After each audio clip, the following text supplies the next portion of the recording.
आकाशवाणी देहरादून से प्रस्तुत हैं प्रादेशिक समाचार। पहले मुख्य समाचार। प्रदेश में इस वर्ष 11,000 शिक्षकों की नियुक्ति की जाएगी।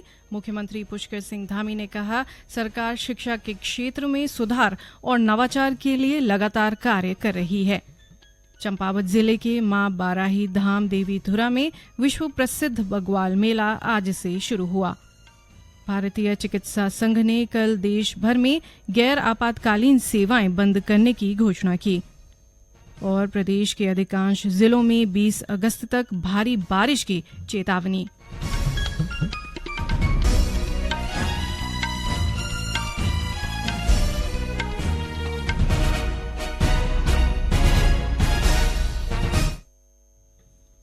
नमस्कार, समाचारों के साथ मैं व्याख्या चंदोला और अब समाचार विस्तार से। मुख्यमंत्री पुष्कर सिंह धामी ने कहा है कि प्रदेश सरकार शिक्षा के क्षेत्र में सुधार और नवाचार के लिए लगातार कार्य कर रही है।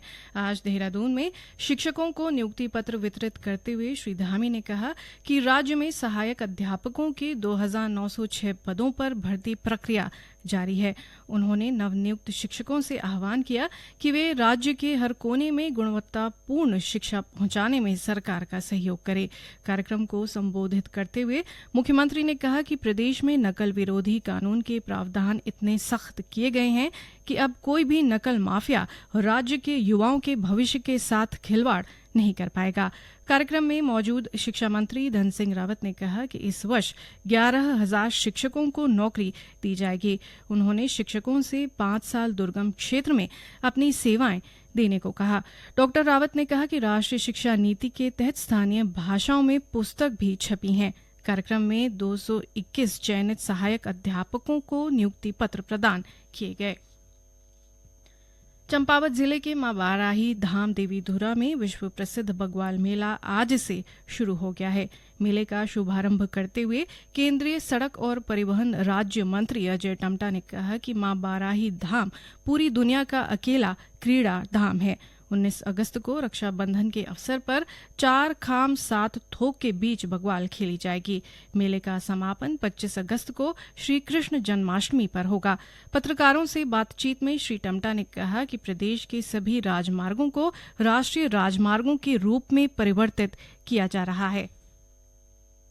पूरे उत्तराखंड के अंदर बहुत सारे राज्य मार्ग जो स्टेट हाईवे हैं वो हमारे राष्ट्रीय राजमार्ग के रूप में लगभग हमारे सेंसन है। कुछ हमारे NHAI के हैं, कुछ हमारे PWD NH के हैं और इसलिए मेरे जो उत्तराखंड के 13 जिले हैं वो सभी जिले आच्छादित हैं। और यहाँ चूंकि मेरा BRO और बॉर्डर एरिया भी है तो इसलिए BRO और हमारे गिरफ्त के भी हमारी रोड्स हैं, वो रोडें हमारी बन रही हैं। बाकी जो रोडें हमारी हैं जो छोटे क्षेत्रों को जोड़ती हैं या अन्य ब्रांचेस रोडें हैं वो हमारे स्टेट हाईवे या हमारे गांव को जोड़ने वाली रोडें हैं। इसलिए जो स्टेट हाईवे हैं उनको भी हम भारत सरकार के माध्यम से उनके सुधारीकरण के लिए पैसा हम CRF के माध्यम से स्वीकृत करते हैं। चंपावत को आदर्श जिला बनाए जाने की परिकल्पना को सार्थक करने के लिए जिले में विभिन्न क्षेत्रों में लगातार अभिनव प्रयास किए जा रहे हैं। जिलाधिकारी नवनीत पांडे के नेतृत्व में पहली बार राजकीय विद्यालयों के छात्रों को घर से विद्यालय और विद्यालय से घर छोड़ने के लिए वाहन की सुविधा उपलब्ध कराई गई है। इन वाहनों के माध्यम से 10 से 15 किलोमीटर पैदल चलने वाले बच्चों का समय बचेगा। पैदल दूरी के कारण जो बच्चे, विशेषकर लड़कियां, कक्षा 8वीं और 10वीं के बाद विद्यालय छोड़ देते थे, अब वे भी अपनी शिक्षा जारी रख सकेंगे। साथ ही विद्यालय दूर होने और पैदल चलने के कारण जो बच्चे अध्ययन के लिए अन्य स्थान पर पलायन कर जाते हैं, वे पलायन नहीं करेंगे, जिससे पलायन को रोकने में भी मदद मिलेगी। उत्तराखंड में मुख्यमंत्री सशक्त बहना उत्सव योजना प्रदेश की मातृशक्ति को सशक्त बनाने में वरदान साबित हो रही है। इस योजना के तहत प्रदेश के 95 ब्लॉकों में उत्पादों की बिक्री की जा रही है। योजना के माध्यम से लगभग 37,000 से अधिक महिलाएं लाभ ले रही हैं। बीते एक वर्ष में महिला स्वयं सहायता समूहों ने पूरे प्रदेश में 3 करोड़ 18 लाख रुपए से अधिक का कारोबार किया है। गौरतलब है कि 24 अगस्त 2023 को रक्षाबंधन के अवसर पर मुख्यमंत्री पुष्कर सिंह धामी ने इस योजना की शुरुआत की थी। योजना का लक्ष्य महिला समूहों द्वारा निर्मित उत्पादों को व्यापक बाजार उपलब्ध कराना है। इसके लिए महिला सशक्तिकरण एवं बाल विकास विभाग की ओर से महिला समूहों द्वारा निर्मित स्थानीय उत्पादों की ब्लॉक स्तर पर प्रदर्शनी लगाई जाती है। साथ ही उत्पादों के विपणन की व्यवस्था भी की जाती है। ये समाचार आकाशवाणी के देहरादून केंद्र से प्रसारित किए जा रहे हैं। ताजा समाचार के लिए आप हमारे सोशल मीडिया एक्स व Facebook page Akashvani news Uttarakhand को फॉलो कर सकते हैं। साथ ही ये समाचार हमारे YouTube channel Akashvani news Uttarakhand पर भी उपलब्ध हैं। भारतीय चिकित्सा संघ ने कल सुबह 6 बजे से अगले 24 घंटों के लिए देश भर में गैर आपातकालीन सेवाएं बंद रखने की घोषणा की है। चिकित्सा संघ ने कहा है कि सभी आवश्यक और आपातकालीन सेवाएं जारी रहेंगी। स्वास्थ्य मंत्रालय ने कहा है कि डॉक्टरों के खिलाफ हिंसा के मामले में संबंधित संस्थान के प्रमुख का अधिकतम 6 घंटे के भीतर संस्थान की तरफ से प्रथम सूचना रिपोर्ट दर्ज कराना अनिवार्य होगा।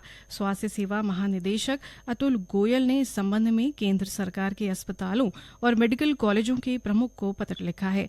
अपने पत्र में उन्होंने कहा है कि हाल ही में ये देखा गया है कि सरकारी अस्पतालों में डॉक्टरों और अन्य स्वास्थ्य कर्मचारियों के खिलाफ हिंसा करना आम बात हो गई है और कई स्वास्थ्य कर्मियों को ड्यूटी के दौरान हिंसा का सामना करना पड़ता है। राष्ट्र आज पूर्व प्रधानमंत्री और भारत रत्न अटल बिहारी वाजपेयी की पुण्यतिथि पर श्रद्धांजलि अर्पित कर रहा है। नई दिल्ली में सदैव अटल स्थित उनकी समाधि पर प्रार्थना सभा का आयोजन किया गया। राष्ट्रपति द्रौपदी मुर्मू और प्रधानमंत्री नरेंद्र मोदी ने सदैव अटल पर जाकर पूर्व प्रधानमंत्री अटल बिहारी वाजपेयी को पुष्पांजलि अर्पित की। मुख्य सचिव राधा रतूड़ी ने कहा है कि बैंकों को केंद्र व राज्य सरकार की सामाजिक सुरक्षा योजनाओं में अधिकाधिक प्रतिभागिता करनी चाहिए, जिससे राज्य के अधिक से अधिक लोगों को इन योजनाओं का लाभ प्राप्त हो सके। उन्होंने आज देहरादून में उत्तराखंड ग्रामीण बैंक के वार्षिक प्रतिवेदन का भी विमोचन किया। इस अवसर पर श्रीमती रतूड़ी ने कहा कि उत्तराखंड ग्रामीण बैंक की उत्कृष्टता और ग्राहक संतुष्टि के प्रति प्रतिबद्धता सराहनीय है। उन्होंने कहा कि प्रधानमंत्री सूक्ष्म खाद्य प्रसंस्करण उद्यम के माध्यम से सूक्ष्म उद्यमों को सशक्त बनाने और मजबूत सामाजिक सुरक्षा तंत्र सुनिश्चित करने में बैंक का प्रयास सहायक रहा है। राज्य सरकार की बाल पोषण योजना के तहत ऋषिकेश के बनखंडी में आंगनबाड़ी केंद्र का शुभारंभ किया गया। इस अवसर पर बाल विकास परियोजना अधिकारी नेहा सिंह ने कहा कि आंगनबाड़ी केंद्र में बच्चों के लिए पोषक आहार और उनके संज्ञानात्मक विकास के लिए सुरक्षित वातावरण प्रदान किया जाएगा। उन्होंने कहा कि आंगनबाड़ी केंद्र कामकाजी महिलाओं को अपने बच्चों की उचित देखभाल और सुरक्षा सुनिश्चित करने में भी मदद करते हैं। रुद्रप्रयाग जिले के प्रभारी और चारधाम यात्रा सचिव डॉक्टर आर राजेश कुमार ने केदार घाटी में भारी बारिश के बाद क्षतिग्रस्त मोटर मार्गों पर चल रहे कार्यों का निरीक्षण किया। उन्होंने रुद्रप्रयाग गौरीकुंड राष्ट्रीय राजमार्ग तक पैदल भ्रमण कर अधिकारियों को कार्य में तेजी लाने के निर्देश दिए। डॉक्टर कुमार ने बताया कि केदार घाटी में कई अन्य स्थानों को भी चिन्हित किया गया है, जहां भविष्य में भूस्खलन से मार्ग क्षतिग्रस्त होने की अधिक संभावनाएं हैं। हरिद्वार स्थित खड़खड़ी शमशान घाट में विद्युत शवदाह गृह संचालित किया जाएगा। जिलाधिकारी धीराज सिंह गर्ब्याल ने संबंधित अधिकारियों को घाट के निरीक्षण के दौरान ये निर्देश दिए। इसके लिए उन्होंने अधिकारियों को जल्द कार्य योजना बनाने को कहा। जिलाधिकारी ने कहा कि विद्युत शवदाह गृह संचालित होने से प्रतिदिन 135 क्विंटल लकड़ी की बचत होगी। साथ ही शवदाह कम समय और कम लागत में आसानी से किया जा सकेगा। ये विधि पर्यावरणीय दृष्टिकोण से भी अनुकूल है। समाचार सेवा प्रभाग आकाशवाणी समाचार से प्रसारित होने वाला दोपहर 12:05 का हिंदी बुलेटिन अब 18 अगस्त से दोपहर 12 बजे से प्रसारित होगा। उसके बाद अंग्रेजी समाचार बुलेटिन का प्रसारण होगा। राजधानी देहरादून में दोपहर के समय झमाझम बारिश हुई, जबकि राज्य में कहीं कहीं बादल छाए हुए हैं। बारिश से लोगों को उमस भरी गर्मी से राहत मिली है। मौसम पूर्वानुमान के अनुसार राज्य के अधिकांश जिलों में 20 अगस्त तक बारिश के आसार बने हुए हैं। विभाग का कहना है कि इस दौरान राज्य में कहीं कहीं भारी बारिश की संभावना है। उधर राज्य के पर्वतीय क्षेत्रों में भूस्खलन के चलते 100 से अधिक अवरुद्ध मोटर मार्गों को खोलने के प्रयास जारी हैं। अंत में मुख्य समाचार एक बार फिर।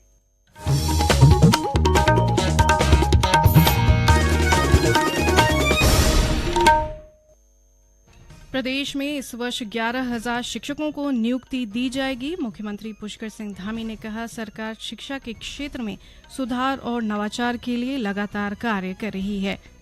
चंपावत जिले के मां बाराही धाम देवी धुरा में विश्व प्रसिद्ध बग्वाल मेला आज से शुरू हुआ। भारतीय चिकित्सा संघ ने कल देश भर में गैर आपातकालीन सेवाएं बंद करने की घोषणा की। और प्रदेश के अधिकांश जिलों में 20 अगस्त तक भारी बारिश की चेतावनी। इसके साथ ही प्रादेशिक समाचारों का ये बुलेटिन समाप्त हुआ। नमस्कार।